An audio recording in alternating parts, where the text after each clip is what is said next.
Hey, and welcome to the Flourishing Podcast. Got a really special episode today. You'll notice that we're not in the studio. We're actually here at one of our schools. We're here at St. Clement of Rome here in Bulleen. We're lucky to be joined by the principal, Michael Watt, and we're also going to be joined by their professional learning lead, Julia Cohen-Posabon, who is going to be speaking about their implementation of coaching, principally using the WalkThrus hub and using WalkThrus coaching as a framework. Michael, the principal, is going to talk to us a little bit more about implementation of that, the leadership of that, and change management more generally. So if you're interested in anything to do with leadership and coaching, this is going to be the episode for you.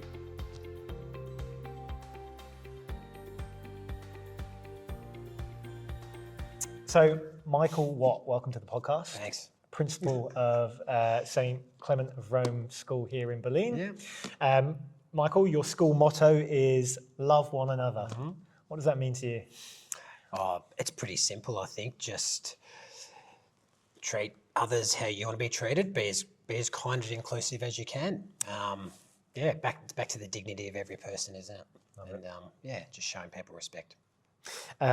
You've worked at 7 schools. I have. Yeah. That means that you've undergone quite a few processes of change. Mm. What has change management been like across 7 schools? What have you learned, and how's that kind of shown its face here? Yeah, I've learned a lot of lessons the hard way. Sure. I was lucky enough to get my first leadership position fairly early on in my career, which involved technology. I was the technology leader at St. James in Vermont for a couple of years. I then landed a deputy principal job at St. Jude's in Scoresby. And when I first got there, I was quite green. So, you learn how to collaborate rather than transact. Yep. Right? And I was lucky enough to have the opportunity at St. Jude's and St. Luke's Lonturna to kind of really cut my teeth around working with people, because there's a really big difference between leadership and management. Mm-hmm. There's a lot of unwritten things about leadership that you really need to be on top of, and particularly the way you work with people, knowing your staff, knowing your colleagues really well and what makes them tick. So my first principal's job was at St. Paul's in Monbulk, started there in 2016. Of course, you always, there's teething problems when you first start. And through all that, by the time I got here, on my very first day with the staff, I used the analogy of a ship because St. Clement of Rome, a very unfortunate story, but he was martyred by being thrown off the end of a ship tied to an anchor, right? So I thought, well, I'll use the analogy of a ship to talk about my vision for how a school works. And all I said to the staff was, the principal, or the ship's captain, I suppose, is not at the front of the ship. If you ever think about a ship, they're kind of in the middle and they're back, right? So our Catholic identity is at the front, the love one another stuff. Our well-being and conditions for learning are at the back, the hull of the ship, and up and down. And my job as the skipper or the captain is to look for opportunities on the horizon to add value, really. And that's what I said to the staff. So when I got here, I inherited some really fantastic processes and an amazing hard-working staff. Had a really fantastic leadership team. The 2 assistant principals that I worked with when I got here have both gone on to be principals. Sure. So I was just like, well, where can we add value? Yeah. And that's been my motto since I got here. Yeah, lovely. And to be really kind of honest with the camera here as well, is you made that point really clear before we even had that conversation. Yeah, right. You are very lucky with what you inherited here, yeah, and there's a great staff, and that's enabled the culture building to be a lot more straightforward than maybe it would be in another environment. Exactly. And I suppose there's that upscaling feature as well. You've come from a school with way less students, 120 or so now, about 435 here. Yeah. What's it like upscaling in that sense as well? I suppose when I think of that, I think, well, community is really important to me, and it's something that we've certainly focused on since I got here, building of community and getting to know everybody. So when I got here, I met with every single staff member one-to-one, and there were some common themes about what they thought worked really well and what they thought could be better in the school. So that gave me some good ideas that I talked about with the leadership team on the way through. But, the difference was that I was coming from a staff of about 17 at the time when I left to a staff of close to 60. So it was quite an investment meeting with everybody one-to-one, but it was really vital. And then, of course, 300 families as opposed to 80. So that's been a really big learning curve of how I've, had to kind of get out there a bit and make sure I'm getting to know people and that they get to know me. But what it has created is I've got a large leadership team. There's 9 of us, 10 of us at times. And that's enabled me to really put together what I think is a culture and a structure that we're really proud of around level leadership and giving, emerging leaders opportunities. And then people like Julia and Neil Edelston, our assistant principal, really big responsibilities for, and trying to now develop them. It really is. Yeah, and it's going okay, I hope. We get to catch up with Julia a bit later on, which I'm looking forward to. Yeah. And I suppose last question, just in terms of the context of the school, what is it that you're most proud of when someone comes to the school to visit it? What is it that you feel like is something that's a bit of a shining light? Yeah. Well, that's an easy one. The students, the first, right? The academics here are incredibly strong, and I think it has a lot to. Does have a lot to do with the coaching programs that go on here. We've got very invested families and students, and that's great, right? But at the start of every tour, I say this with such confidence at the start of every tour to prospective parents. I ask them when we're going around the school to have a look at the way that the staff work with the students. So what I mean by that is, at this school, our staff are very, very energetic. They're extremely passionate. So I've got a lot of staff members here who have done further study, like master's degrees, diplomas. Those who've come into Catholic Ed not accredited are all very willing and able to get it done. There's a few working through that at the moment. They're not afraid of hard work.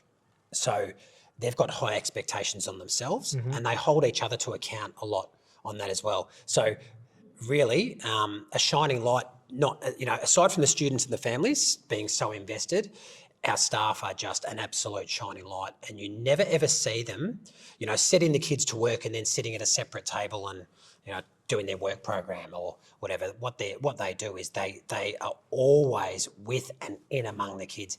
And at the end of every tour, I ask prospective parents if they notice that, and they always do.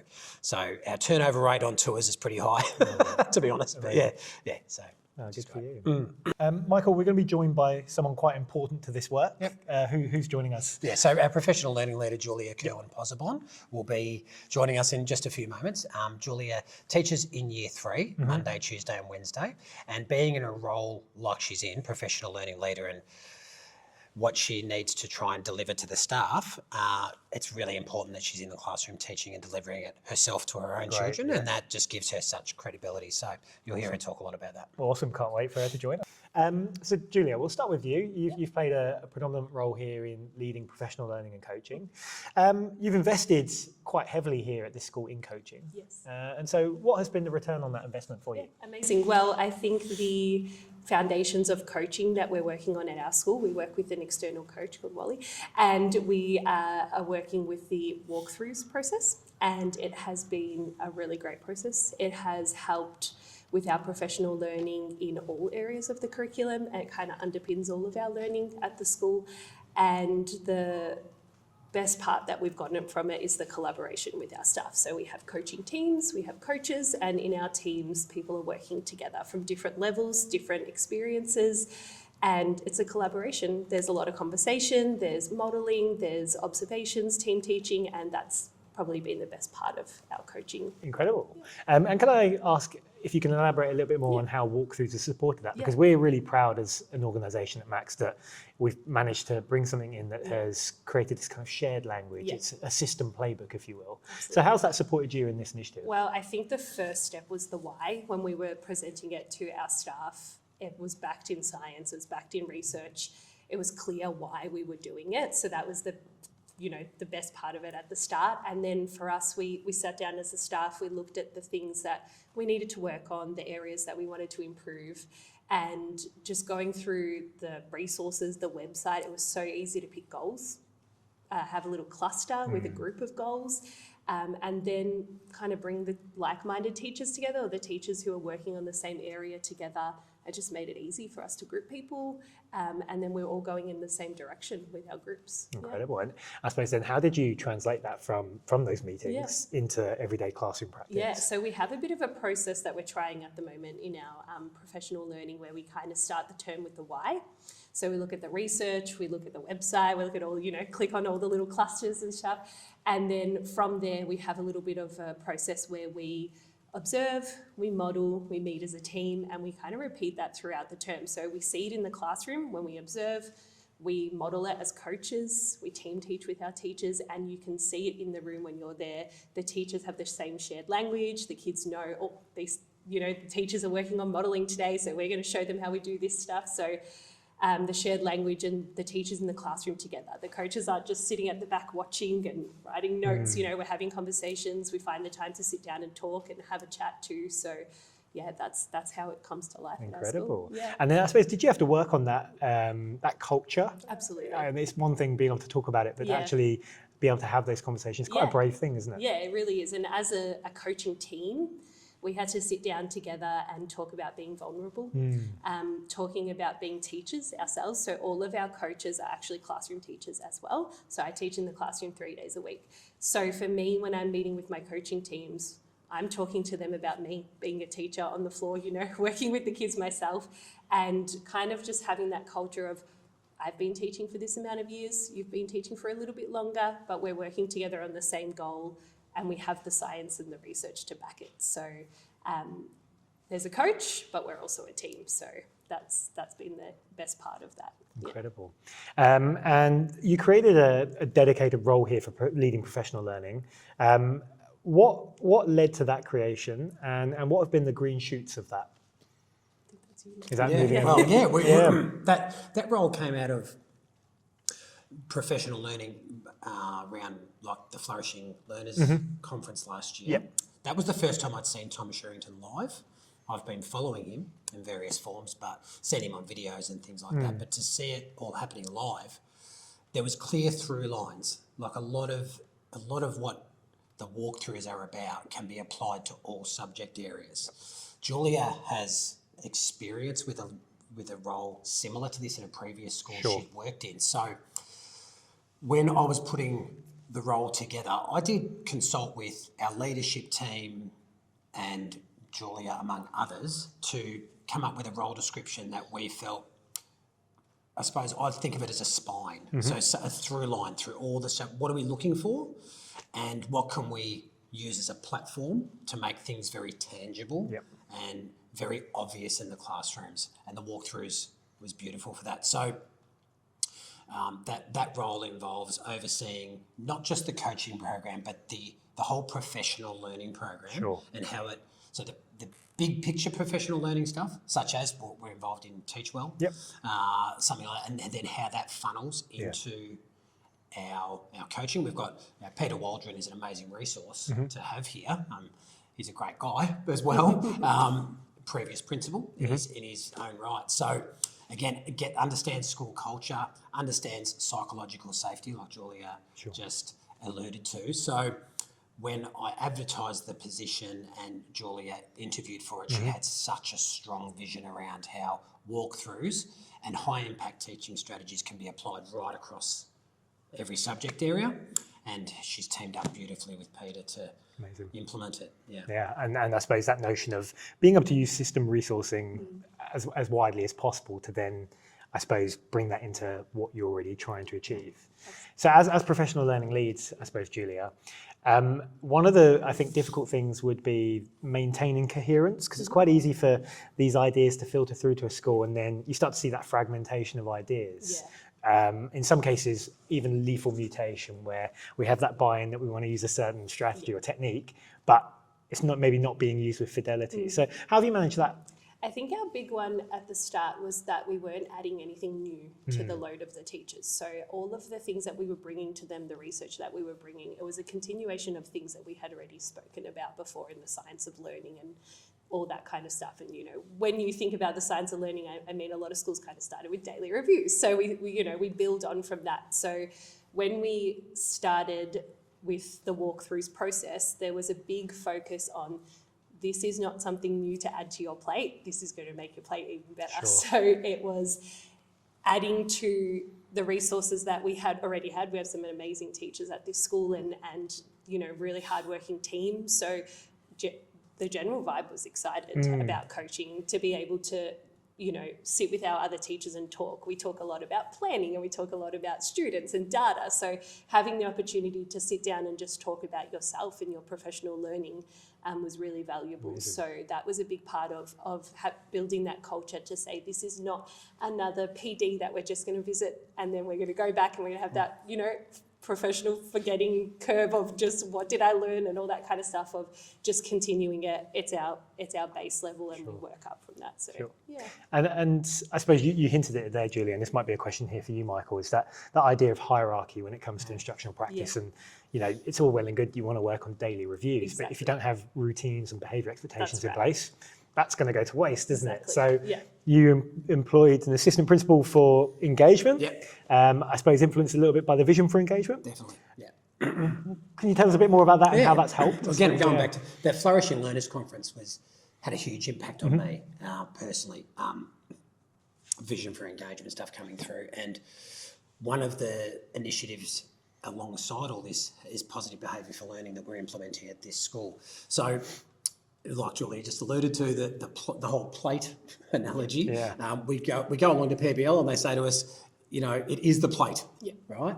And like one of the walkthroughs that we started with, that the vast majority of the staff have been working on, and it's been an ongoing thing for us as a school, is setting up routines and expectations. Yes. Those walkthroughs that, talk about relationships, and that aligns so beautifully to PBL, because if you don't have the right conditions for the teaching, then it doesn't have the impact that you need it to, and vice versa. If you don't have the right teaching, so explicit teaching of routines, for example, then your routines are all over the shop, and the conditions are poor. So they just work hand in hand, both of them on the plate. And for us as principals and school and assistant principals, school leaders, having access to that level of professional learning last year was amazing. And I came back to school and was able to, like I said, consult with others, create two roles directly in line with the system, because I know that the system are providing professional learning,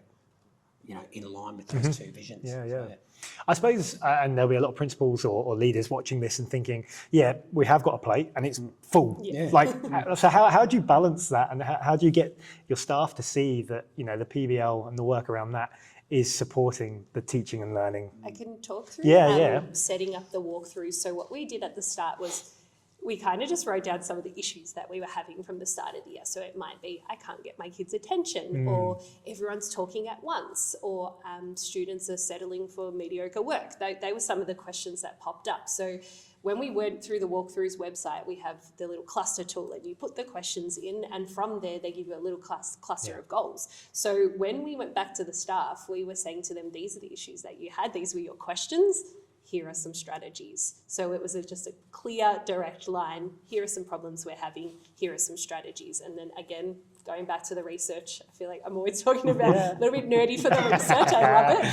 But when we explicitly talk about that with our staff, it just makes sense. It connects. And then you're able to say, we can see the issues that you're having. I can see them. I'm in the classroom.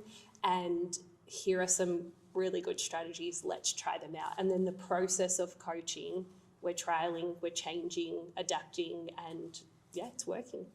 Michael, both of you have spoken so highly of the brilliant staff that you have here, and I think that's been an enabling factor in all of this. But naturally, there's going to be a number of barriers that exist to implementing any sort of work of this ilk.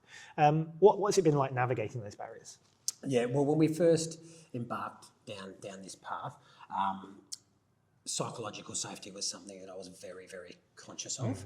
So we got the whole staff involved, and when I got here, this is my third year at the school now, I inherited a coaching program, which was great. So Peter Waldron was already on staff, and there were leaders who were already coaching. So there was already a good platform for us to build upon.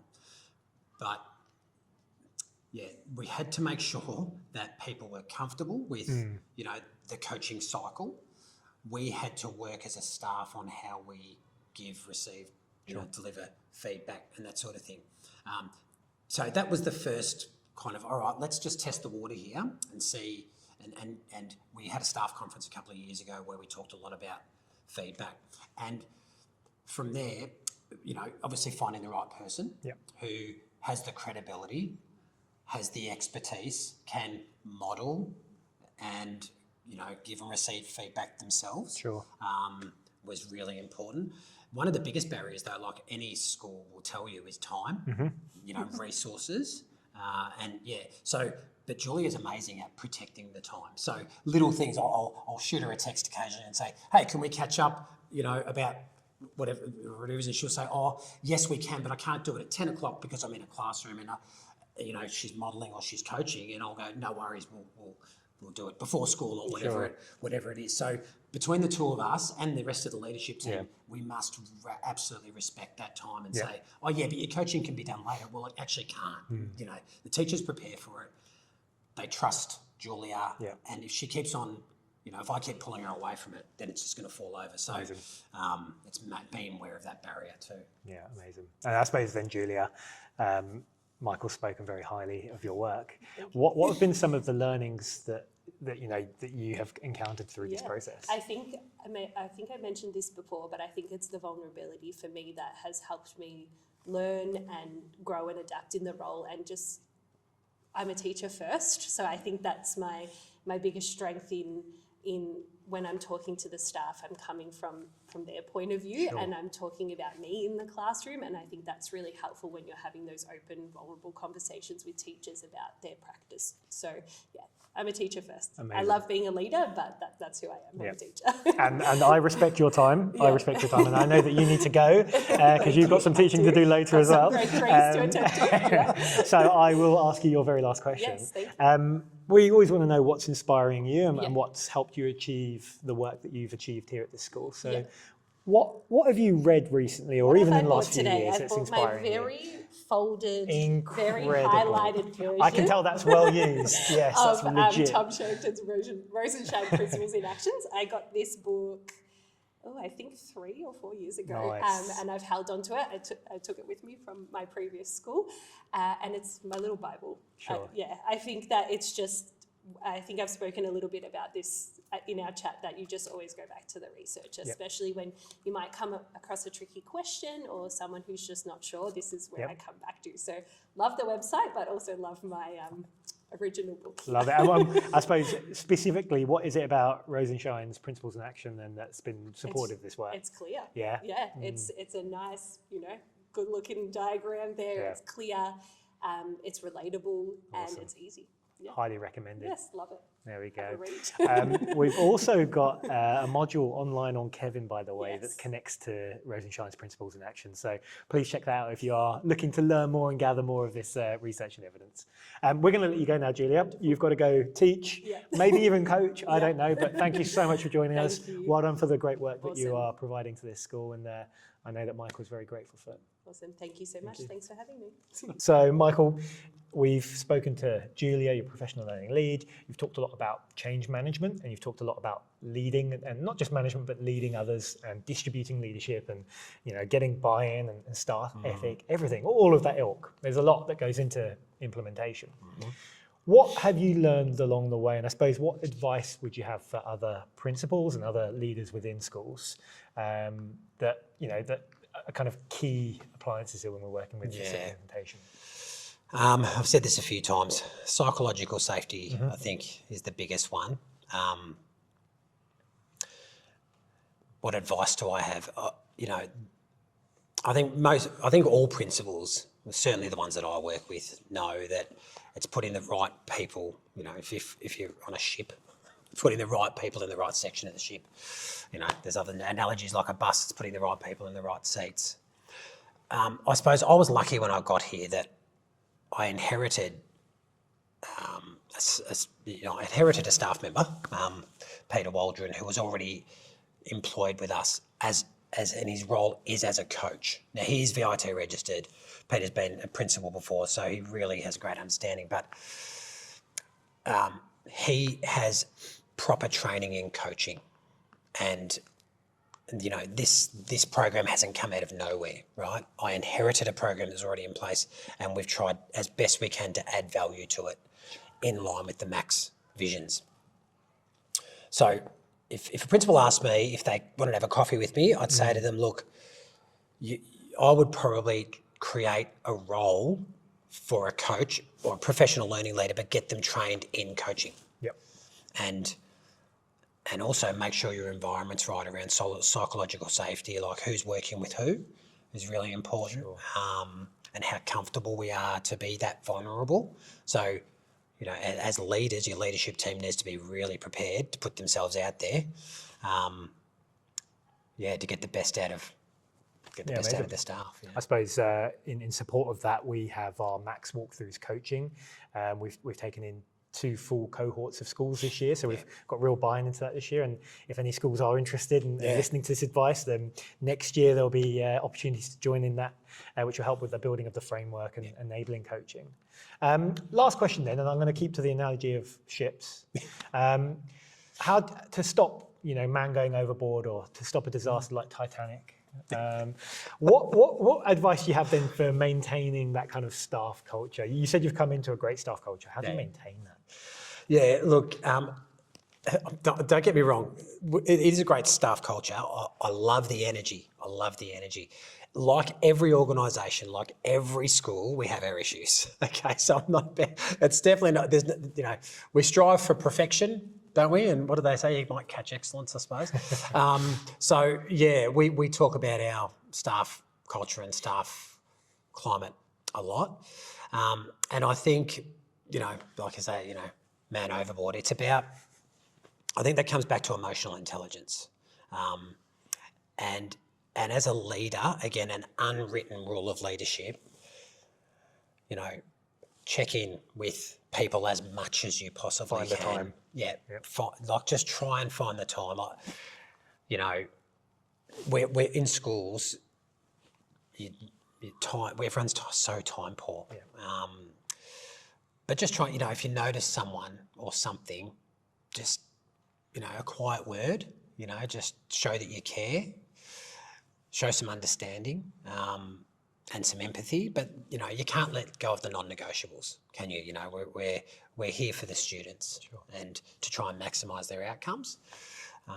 But if someone needs a bit of extra support here and there occasionally, you can work through it with them. Generally, there's not many problems that can't be solved with, a collaboration and a conversation. Absolutely. So, lovely. Yeah, that's kind of how we try and go about that as much as we can. Awesome. And I suppose then the last question, and how we like to end the Flourishing podcast, is trying to find out what's inspiring you. So we've heard from Julia earlier on about Tom Sherrington, and that's very on brand. So that's good. What about yourself, Michael? Who or what is inspiring you through this journey? Yeah, there's a few, but on my first day here, going back to what we were saying before when I talked about adding value to the ship, I also, to find out where we were at, as a staff and as a school when I arrived, I asked them to teach me, but I showed them a video by Simon Sinek called The Golden Circle, and he talks about the purpose behind what you're doing. He used Apple, I think Apple and Microsoft as, he said, it's a bit off the top of my head here, but he was saying, the way Apple framed things compared to like Microsoft and other companies in corporate have done things, and, getting back, really drilling down to what we're about and why, is really important. So Simon, I follow all his stuff. A book that I pick up semi-regularly is Grit, and that, like the TED Talks around grit. Amanda Lee Duckworth, I think that's her first name. I think, she talks about like what it takes to be successful and what it takes to be driven. Sure. And you do need a lot of grit, especially in this job, because every single day in leadership, you get feedback of some sort, and you need to keep your eye on the prize, and keep that purpose for what you're doing in mind at all times. Always have things to look forward to. What are we working towards? And when that feedback comes your way that isn't that feel-good feedback, you've got to be able to kind of take it on board, maybe act on it, but with the big picture always in front of you. Sure. Awesome. Thank you so much. No worries. And we'll put those people in the description. So if you are interested in knowing more about who is inspiring Michael right now, we'll put something in the description. You can open that up. We'll put the learning module link in there as well, so you can jump on board Rose and Shine's Principles in Action. Michael, thank you so much for being so vulnerable to share your school story. And I'm sure there's going to be so much learning in there for many of our schools and so much to take away. So we really appreciate the openness and the honesty to build on that. Cool. Thanks. And so thank you so much. If you enjoyed this episode of the Flourishing Podcast and you'd like to contribute in this sort of way and would love to share more school stories, please do get in touch. We've got our email address podcast@max.vic.edu.au. Give us a like, share us with friends, colleagues, even the odd stranger here and there. We're happy to share and celebrate what's going on in Max above and beyond what we do within our system. So really enjoyed today's episode. Thank you so much again, Michael, and Julia was with us earlier. So until next time, keep flourishing.